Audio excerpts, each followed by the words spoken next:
So welcome to Birding Workshops Australia. So a little short video this time. We're going to be talking about bird calls. Now, sometimes you get species in the field that sound the same. Now that's not very problematic when those species are found in separate habitats. So it's unlikely you're going to cross paths with them. But sometimes you get species that occur in or their habitats overlap, so chances are you're going to come across both of them in the same habitat. They've got similar calls, and this video is going to focus on those species, and we're going to play some calls alongside each other, well, with some space first and then alongside each other, and then we're going to distinguish the differences and figure out which is which. We're going to introduce a little handful of species here: the sacred kingfisher, the spangled drongo, eastern yellow robin, and rufous whistler, and the white-throated tree creeper. Now I'm going to pair these off into their similar calls. Now all these species you're going to come across along most of the eastern coast of Australia. Some of their ranges are a bit bigger, particularly rufous whistler. But for those on the eastern coast of Australia, this would be applicable. Now, the first, actually, just an important note: when you do listen to bird calls in the field, you're not always going to hear the whole call. Some species have got a double note or a triple note or whatever it may be, but for example, the eastern yellow robin has got a double whip crack call. Now when you're in the field listening to other birds, you may not hear both those notes. You might just hear one.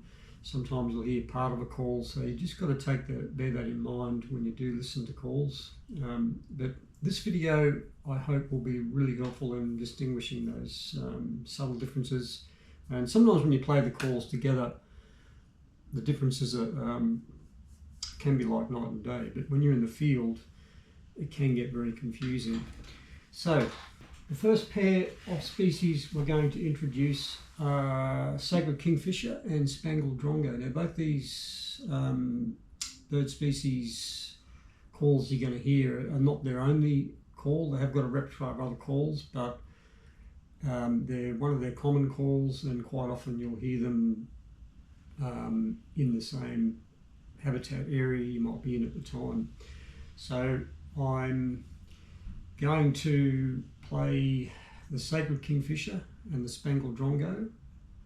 Then I'm going to be playing eastern yellow robin and rufous whistler. And then I'm going to be playing eastern yellow robin again with white-throated tree creeper. And they've got a piping call, but I'll play two at a time, have a little talk, and we'll have a bit of a talk through, and then we'll pull the differences out.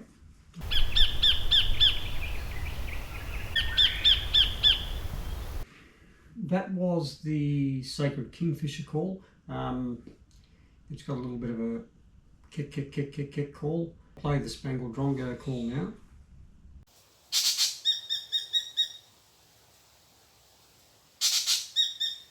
That was the spangled drongo call. So similar calls,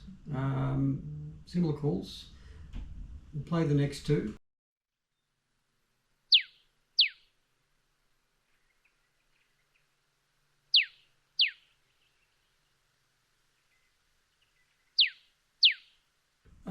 That was the eastern yellow robin call you've just heard. Now that's the whip crack call I was telling you about.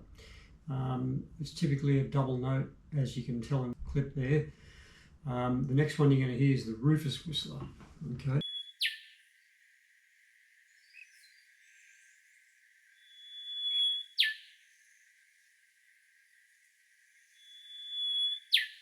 Now that was the rufous whistler.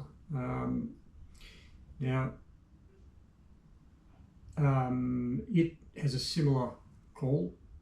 As you can tell when you're in the field, you can probably quite easily get those two mixed up. As you can, you would have heard that in the field, it's not as controlled as this, so you can get them confused. I'll just play the next two species, which is the eastern yellow robin again and white-throated tree creeper.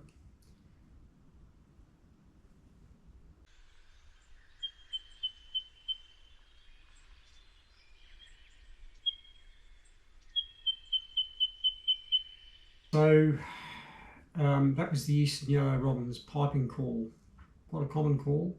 And I'll play the white-throated tree creeper now, and we'll have a listen to that one.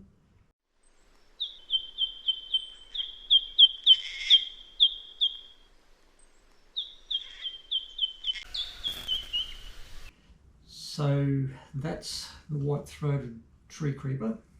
Very similar, right? So you've heard the calls played one after the other. They do sound similar in the field. It's quite easy to get them confused. Just going to play them alongside each other now, and then we'll get an idea of what they sound like directly next to each other.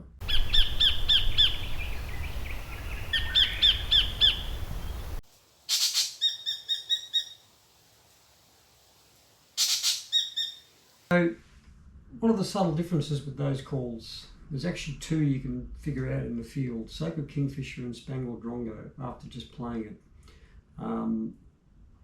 You probably guessed it already. The Spangled Drongo will usually have a higher pitched call. It's also got a scratchy call that it uses in between those kick, kick, kick, kick, kick calls. More rapid call with the Spangled Drongo. And just listen out for that scratchy call as well they have associated with the Spangled Drongo. You probably heard it at the beginning of the clip. Okay. The next two we're going to introduce side by side is the eastern yellow robin and Rufous Whistler.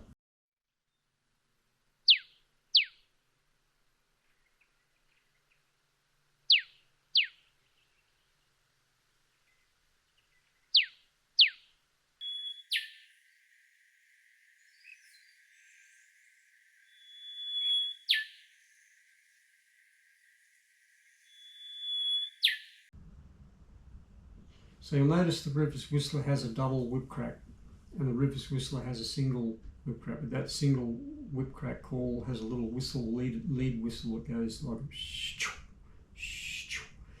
And the eastern yellow robin is just a choo, choo. Now, subtle differences, if you haven't guessed already, you may have, playing them side by side. Rufous Whistler has a sort of a twangier whip crack call. The eastern yellow robin is a little more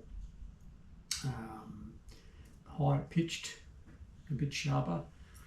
Also, it's a double note, but as I said before, sometimes you won't hear that double note, you might just hear one of them. So it's just important to listen to the call and listen to the subtle differences. So a twangier call in the Rufous Whistler and a high pitched one in the eastern yellow robin. The final two put together were the eastern yellow robin and white-throated tree creeper.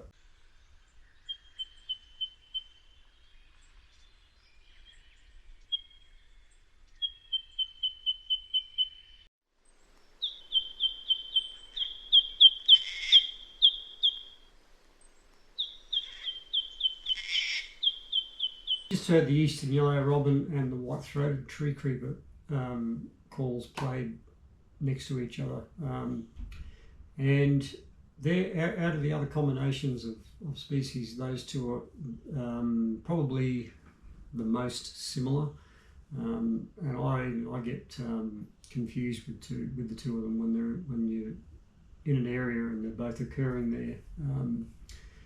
So white-throated tree creeper has a less piping. It is a piping call, but I find the eastern yellow robin is a little bit more melodic and less like a whistle, if you know what I mean. It's more a little bit more fluid in the eastern yellow robin. Also, the white-throated tree creeper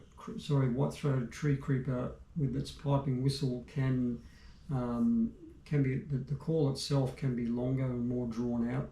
It can go for a lot longer, and most of the time the eastern yellow robin, you'll hear a short sequence, few sequences of the whistle, of the piping whistle. Whereas with the white-throated tree creeper, it'll extend a bit.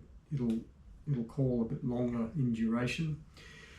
So, but they are very similar, and it's just getting those subtle differences sorted out. But just recapping over the species, sacred kingfisher, spangled drongo, with their kick call. Okay, sacred kingfisher has spangled drongo has a sort of a higher pitched kick than the sacred kingfisher. The spangled drongo also has a scratchy call you would have heard in the beginning of the video. That's associated with that kick. It's not always, but quite often it is. The other combination was eastern yellow robin and rufous whistler. Rufous whistler has a twangier, sort of more of a twangier whip crack, and the eastern yellow robin has a less twangier, sort of a more of a sharper